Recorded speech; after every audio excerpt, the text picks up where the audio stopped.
is only a transition to a different sphere of consciousness. Carol Ann is not like those she's with. She is a living presence in their spiritual earthbound plane.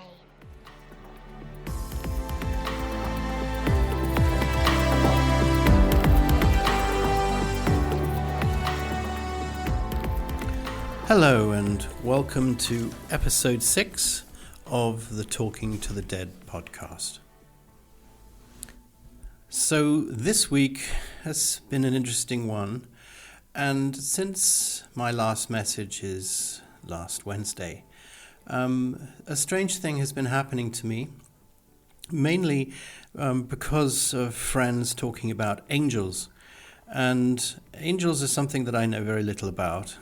And obviously I have taken some time in the last week to read up a little bit about them. But that is one aspect, and a friend of mine is very busy at the moment trying to contact angels for herself. And this is an interesting subject. As far as I'm concerned, I don't know enough about them, and I had a very strong feeling, particularly towards the end of last week, and then confirmed really over the weekend, and then definitely overnight and this morning, that this week I think an angel is going to pop by. But I don't think it's just any angel. To be perfectly honest, I've been hearing nothing but the name Gabriel. And I tell you that straight up front because I don't need to really make some request for somebody to come to speak to me at the moment, because I know that the Archangel Gabriel is waiting to come along and talk to me today. So I think that's a pretty amazing thing. I'm just going to pause a little bit while I try to get my thoughts together, and then I will tell you what I think is being said to me. The first thing that comes to mind is my throat, which is a little sore. But clearly this is not a coincidence either. I know that Gabriel is now here, and he's actually been around most of the morning and part of last night. And he's actually telling me that it's all about communication, and the reason I've got a sore throat is because of all the energy that he's putting through to me to try to put into words all the thoughts and everything else that he's putting into my mind. And it really is a kind of a struggle in that respect. I have read before, and I'd like to ask you, Gabriel, because I don't think I need to ask who you are or what you're doing.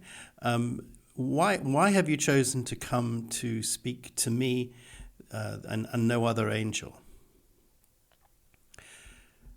And Gabriel is saying mainly because I have been asking for a chance to speak to an angel and also to him, although he says you're probably not quite aware that I was asking to speak to him. But he says, to be honest, I have been speaking to angels, and in fact last week when I was speaking to this light energy, he tells me that this was, if you like, what we would call an angel. But right now he wants to clear up some misconceptions about what angels are. He was just telling me that we've spoken to a demon, Averil, before.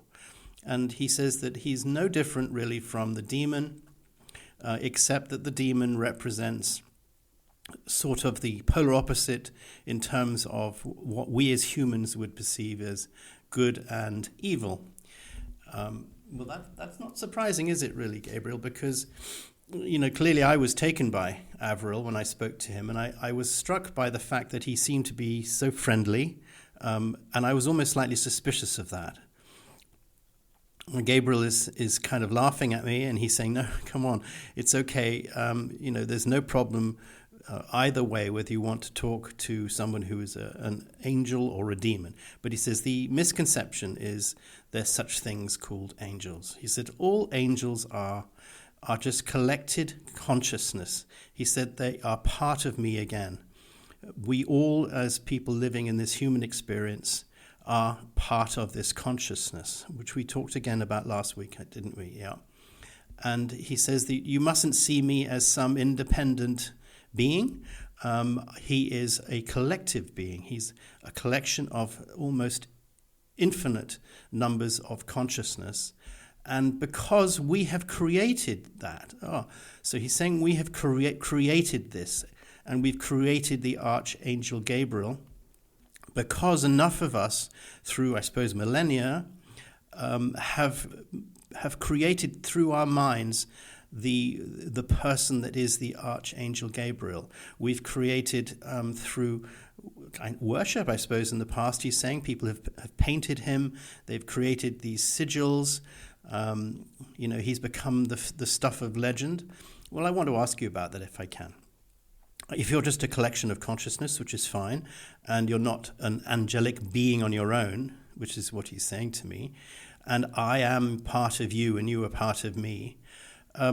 So if we all on this earthly plane are basically part of an angel, why are there many angels? I mean, I read that there may be 72 angels and 72 demons and various things. And he's saying there are many, many more than that. There's sort of infinite numbers of what we may call angels or demons. He says he's making a joke now that almost, he said, if enough people like Pringles chips and two or more people come together liking Pringles chips and dream of them and think of them and create them into reality, then you could almost have an angel of Pringles chips. He's got a funny guy. But I mean, really, he's trying to give me this impression that angels get their strength because they are conscious thought forms. They are thought forms that are created by us. And if enough of us create that thought becomes a reality. And the reality becomes what we call an angel, just because it represents to us perhaps as a positive thought. But he's saying equally, it's just the same if you want to create a negative thought. A lot of people do that for various reasons. I think we've discussed that with Avril. Those negative thoughts and emotions can combine to create something which is a reality as well, but we may call it a demon. Okay, so then what makes you different, Gabriel, from all the other angels? Is it just the quantity of thoughts that go into it? He's saying, look, there are huge amounts of ideas and thoughts that people have. People who want to be positive about love, or positive about possessions, or positive about their job, or positive about world events. Any number of reasons that enough people will combine and be positive. And traditionally, back in the millennia, when we were pretty much starting as a civilization, he said that people had the same idea, that they were being visited, if you like, by what they called an angel. But it was really just, again, it was an amalgam thought form that was created because enough people believed in that. And he's saying that the thing to take away from that is that people had to try and interpret it, because we as humans always try to order things, he says. We're always trying to codify things. It's the nature of our brains, it's the nature of the way we exist as humans, is that we try to put things into boxes. And he's talking again about the origin of the species, and he's talking about how we believe in evolution. And he feels that evolution is our way of trying to explain in some sort of order how we got to where we are now. But he's saying that's exactly the same way that we've treated spirit forms or entities. We try to codify them, which is why, he's saying this is why the Goethe and all these old occult tomes of the past and various people like Aleister Crowley, who try to codify them, I think, or at least write about them.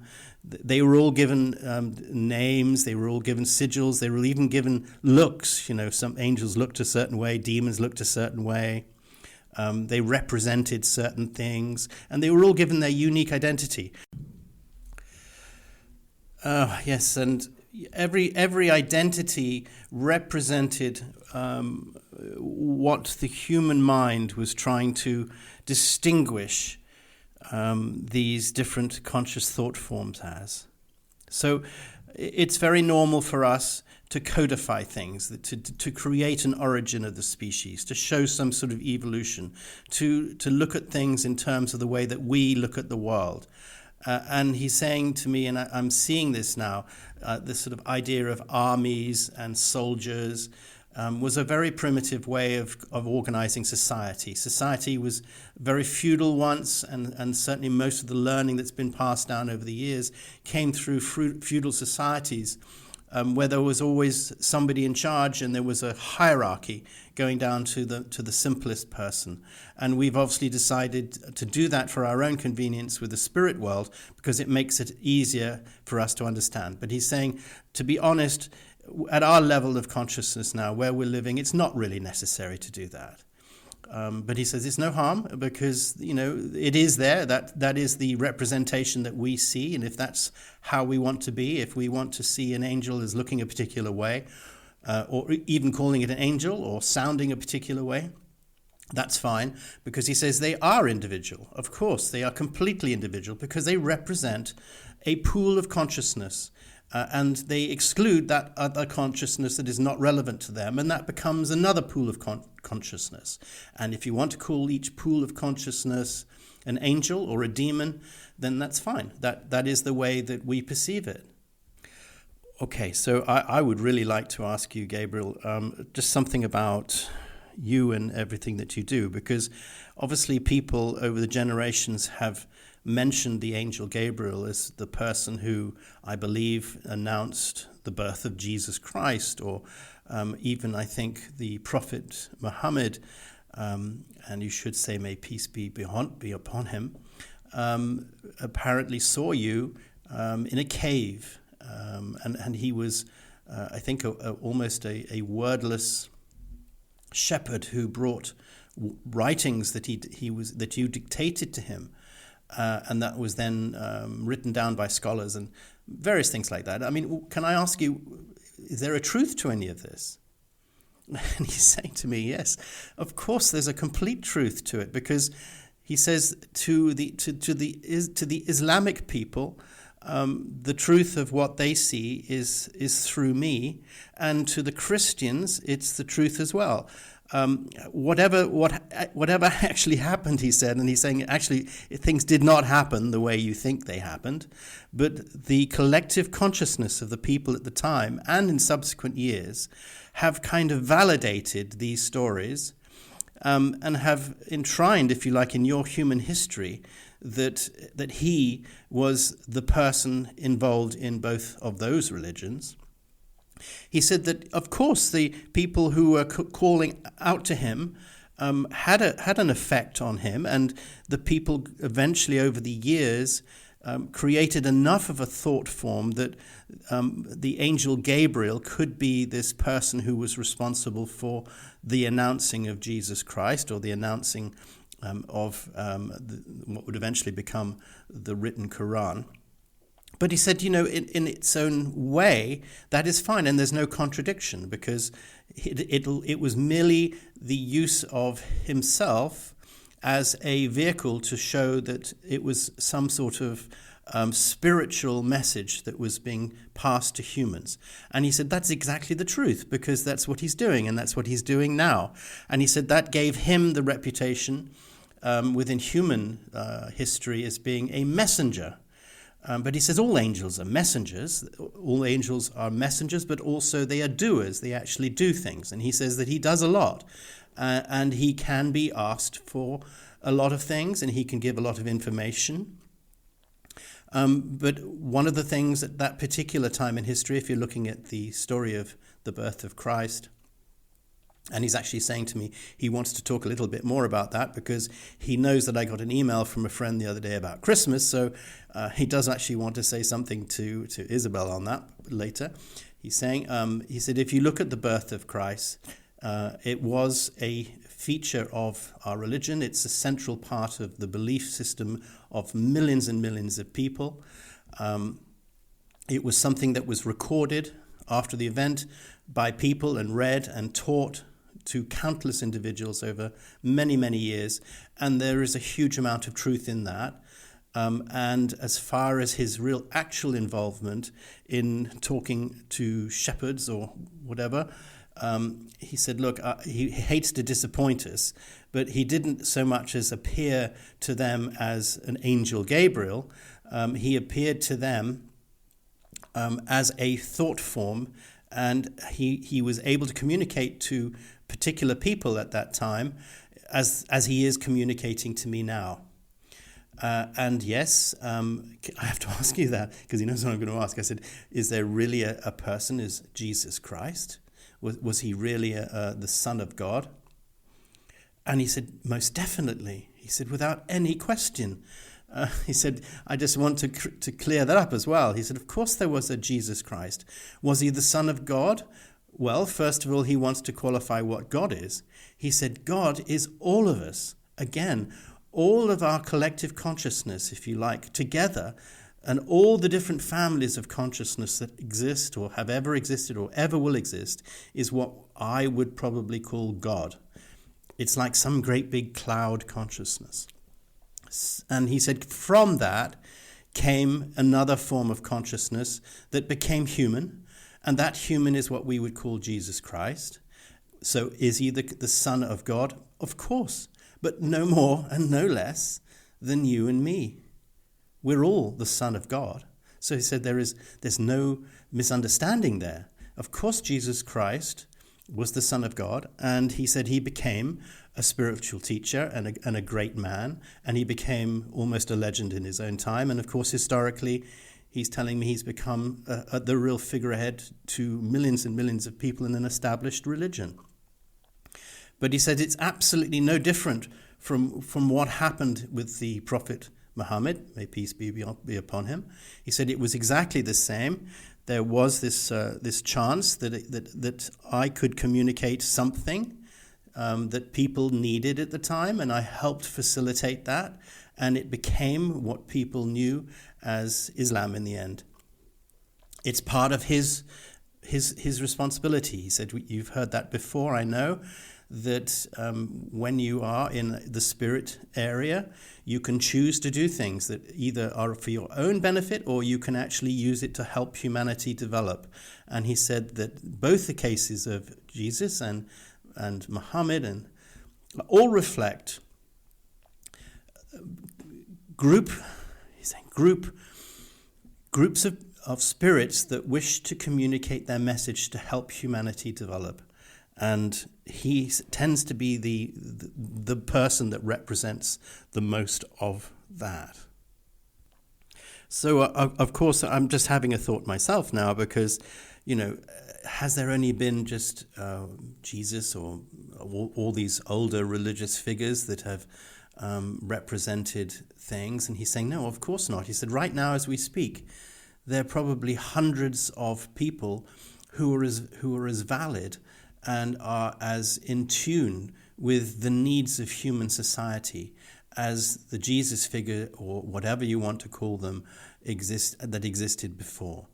And these are humans. These are humans that have spiritual connections. They're able to connect, like a medium, he's saying, to spirit dimensions and bring ideas and thoughts that they've actually created before they were born with their spiritual colleagues, or they are channeling themselves, other spiritual colleagues, and their ideas.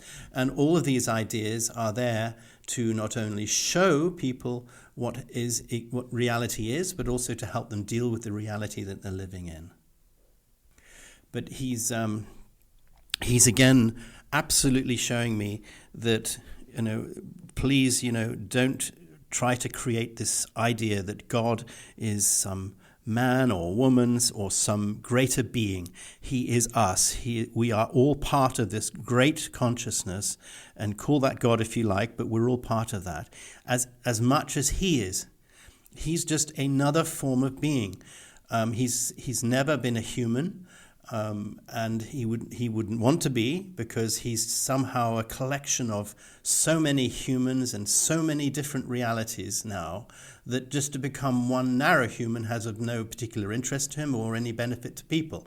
He believes his real benefit to everyone is to represent a particular family of consciousness, and that's been his chosen vehicle. And he's been doing that forever. He will do it now, and he'll do it forever. Because again, he's saying to me, there is no sense of time. You can't say that, oh, I've been doing this for thousands of years, or I will do it for thousands of years, because there is no such thing as time. He's doing it, and it's happening, and that's what he represents.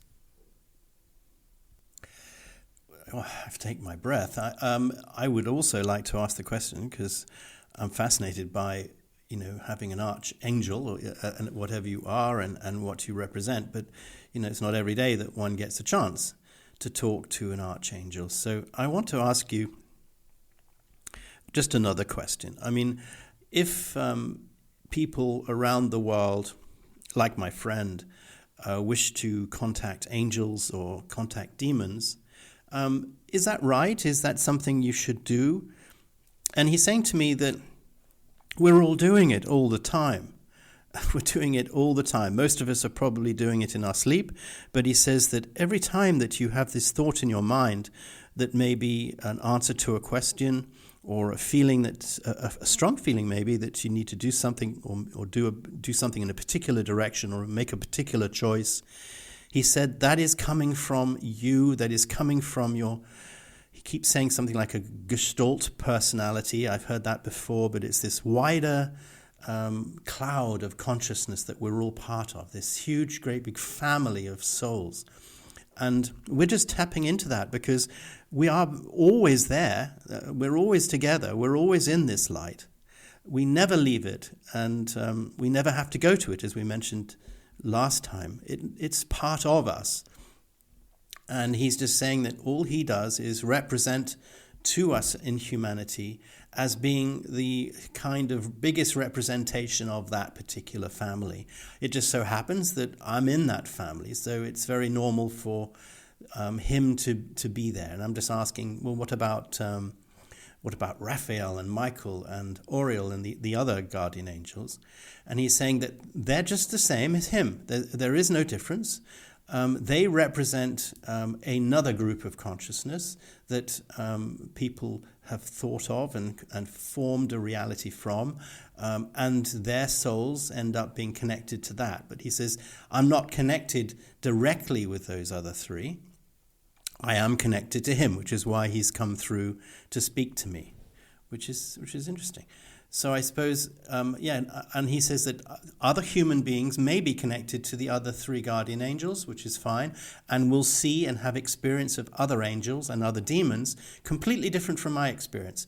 And he's again wanting to point out clearly that, please don't think that there's just 72 of us. That is just, again, a codifying problem that existed in the old ages, where people were trying to define things and put things into brackets and make it understandable to people. But he said it's not the case. Nothing is that limited. It's so limitless.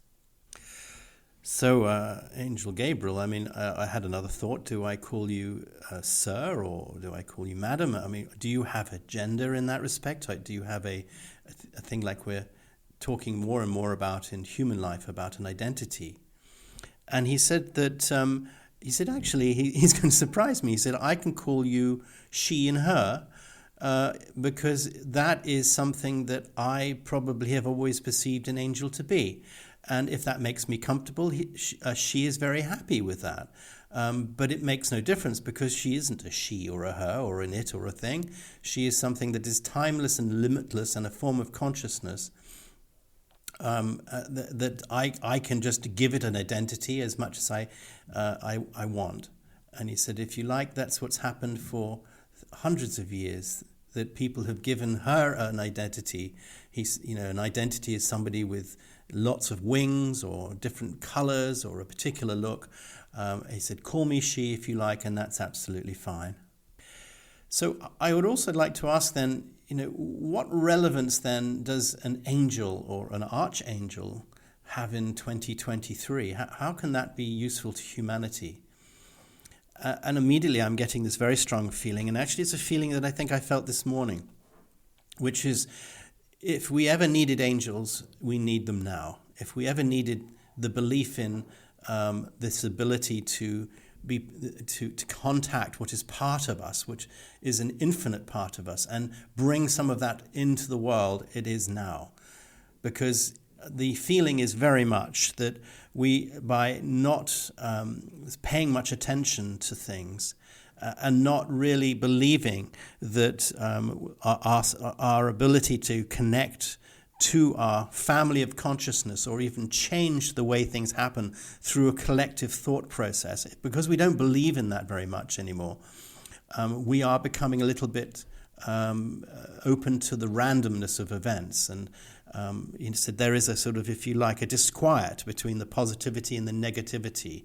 And that's why probably sometimes we feel that things are going really badly, because we're just allowing events to overcome our ability to understand them and to affect them through positive thoughts. So my feeling straight away was, should we be encouraging people to have religion and believing in angels and God and Christianity and all of this? And he's saying, no. He said, that's not what he's saying. If that's what people want to do, that is absolutely fine. He said it's a great way for people to focus their attention and to do things. He said, and he's also saying to me, don't just discount people who believe in the occult and people who believe in demons. He said, all of that is relevant as well. There is nothing good, there is nothing bad, there is just what we are. And we need just to recognize that our thoughts do create reality, and that everything we do can create our own reality, and we can change our own reality through our thoughts. But we can also, as a collective group of people who believe in the same thing, we can create a stronger force that allows change and can change our physical reality. And he said he and many angels just represent huge collections of people who put a huge amount of thought and energy and consciousness into making something come true, because they will it into. And he's actually now throwing again at me the old Aleister Crowley thing, the thelema idea of do what thou wilt, which of course I know was probably misunderstood, and I think Gabriel is also reiterating to me that it doesn't mean just do what the hell you want. This is not what it means. It means that do what your higher self instructs you to do, which he's saying is almost what I'm trying to convey here. All the spiritual beings that we call angels, we could also say are just our higher self, because we are spiritual beings. We are angels. So in a way, what Crowley was saying with his thelema and do what thy wilt shall be the whole of the law is completely right. We do what our higher self commands us to do, what is best for our higher self, but equally our higher self is created by what we do. That sounds very complicated, but that's what he said. So I would just want to ask lastly, really, because we're going to run out of time, and I would like to get to this email, because I said in the last episode I'd be very happy to read any emails that people send, but I would like to actually ask lastly, as a human myself, and as a person who now I realize that I'm part of being an angel as well, and being part of something as a greater consciousness, how would I explain to my other friend who is seeking communication with angels and seeking communication with maybe even demons, how would I explain to them about what is the purpose of what that... Oh, well, she's really interrupting me. So, okay, Gabriel says, look, anybody who is using any form of magic or any form of ritual is just doing something to help them concentrate. He said he's saying to me that I'm probably quite lucky in that fact that I can just concentrate a little bit on myself, and then I can have all these impressions come through me very easily in this sort of channeling way. But not everybody is able to do that. Some people need to concentrate very much more, and they use various processes in order to be able to do that. He says it's the same for Christian religions or all the religions around the world. They always involve a complex mix of sound and the senses, the sound and the smell and emotion, in order to be able to concentrate the mind enough to be able to move it upwards into a communication. Yes, as I described in the very first episode, to be able to move that radio receiver so you can communicate with those higher beings. But yeah, she is saying to me that, and this is a message particularly for my friend who wants to contact a demon, that is fine, absolutely fine, and she knows about it. She says there's no problem in what you're doing, and there's no danger. There is always the free will that you have to be able to pay attention to whatever you find, or to ignore whatever you find. Okay, so is there any danger? Is there any danger? Because you see these films, Gabriel, about people who have demons or people who, and there is no danger. There is absolutely no danger. The only problem is that if you are asking for something, it's only good manners to give something in return, and not to see that in terms of some pact with the devil or some promise with an angel. This is just politeness. This is the way things are. And if you wish to have something very much that you can't at the moment provide for yourself, all that a demon or an angel is doing is just actually showing you what you actually already know but are not aware of it, and helping you put into place the various things that you need to do in order to make things happen.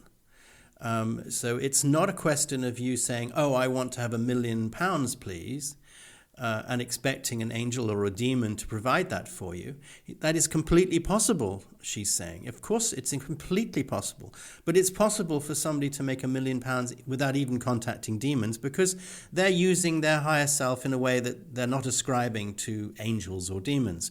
But if you decide to use an angel or a demon to become wealthy, or to make someone fall in love with you, or any of these old traditional uses for angels and demons, all that's happening is that you're just concentrating your thoughts and reaching out to the energy consciousness that's already been formed over millennia of the people with like-minded desires.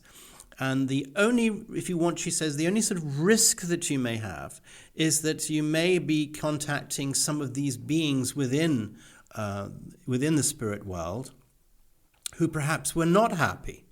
And maybe they may upset you, or they may put the wrong thoughts into your mind.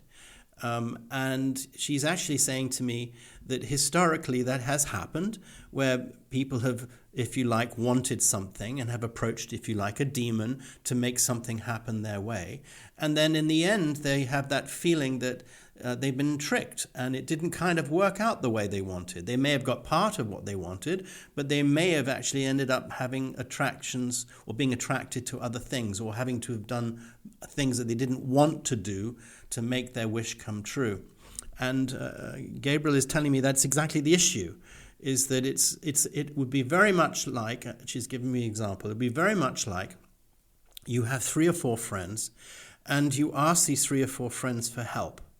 And depending on what you ask for, if they're your really good friends, they may really want to help you make this come true. And it could be, say, if you take the idea of a gift. Suppose you want to give a gift to a friend, and you ask these friends, "What shall I give this? What shall I give my friend as a gift? And could you help me come up with that gift?" Well, all these friends might suggest a particular thing, and you may all agree on it, and you focus on that. And then once you get that gift, you have what you want, and you can give it to someone. But sometimes you may not actually ask, how did they get the gift? How did they get the resources to make that gift happen? And they may have done things that you might not have approved of in order to be able to get those resources. It could be as basic as that. So ultimately, yes, you are getting what you want, but Was the method used right or appropriate? Did it hurt anyone else? Did it put anyone else at a disadvantage? And he said, that's what you had to be careful of. So, yeah, she's saying, be careful what you wish for, that's all. And if you do wish to make someone fall in love with you, be very, very careful, because by doing that, is that really the right thing for you? Is it really the right thing for them? Because if you're having to sort of almost make someone fall in love with you, then maybe it wasn't right. But you can only find that out by approaching your higher self and the personalities that you were a part of and all the experience that has ever been and all the knowledge. And you can do that legitimately through angels or demons. There's no problem with that. But it's up to us. And yet she's also saying that the thing is, we have free will. And in that respect, angels and demons do not have free will because they don't need free will. There is no such thing as free will if you're not a human being. Because once you leave the human body and you live in this infinite consciousness, everything can happen. You can do anything you want simultaneously. There's just limitless possibilities of what you can do. So you don't need to have the ability to decide what to do or not what to do, which is why people choose to have a life, an earthly life, because they want to enjoy that prospect of having a free will and being able to change things according to their will. And when you live as a human, yes, you can come in with a certain pattern up front, but you have the free will to change things according to circumstances. And that is all Gabriel is trying to tell me now, is that is what you do when you summon the use of angels and demons. You're actually enabling information, advice to come to you that will change the way you are behaving or the things that you're doing in order to make that free will come. Well, we really nearly are out of time. So just in the last couple of minutes, I just want to address the email I received. And it was very sweet. And it was saying, well, at this time of year, when it's Christmas, she has always had this feeling that there would be an angel of Christmas or a hogfather, if you like, Terry Pratchett. And I would be really interested in asking that question of you, Gabriel. What exactly is that? Is there really a spirit of Christmas? And again, Gabriel is saying, of course there is. It should be obvious to me now, she's saying, because yes, people create such strong realities through their belief systems that of course you create a ghost of Christmas past, if you like, as Dickens called it. And you know, they're ghosts of Christmas future. They are collective experiences that people have had, good and bad. And he's saying that you must have that feeling sometimes at Christmas where you get almost a déjà vu that you've had that feeling before, because yes, you've sat around a tree with your friends and family, depending on your age, many, many, many times, and you've had those experiences and they're etched into your memory like birthdays. Christmas is one of those things that creates a very, very strong reality, and by having that experience and wishing for a goodness or a good time, or having wonderful presents, or even having nothing at all, whatever, there will be an imprint that's left. And what that is that you've manifested a consciousness out of it, and you've created in a realm everything that you did want, everything that you didn't want. But whatever it is, it's there and it exists. And certain times of the year when everybody is concentrating on Christmas, or it could be anything that the Jewish people believe in or the Islamic people believe in, whenever enough people are interested in that, it becomes a very, very strong reality. And that reality, therefore, becomes almost its own person. And it is, if you like, a ghost of Christmas, if you want to call it that. It's a real representation of the time of year that you can tap into. And again, it's not good or bad. It can depend hugely on how you decide to celebrate it or how you feel. Yes, of course, it's been taken over to a certain extent by religion, but it's just a part of being human. And it's a wonderful time of the year. And wow.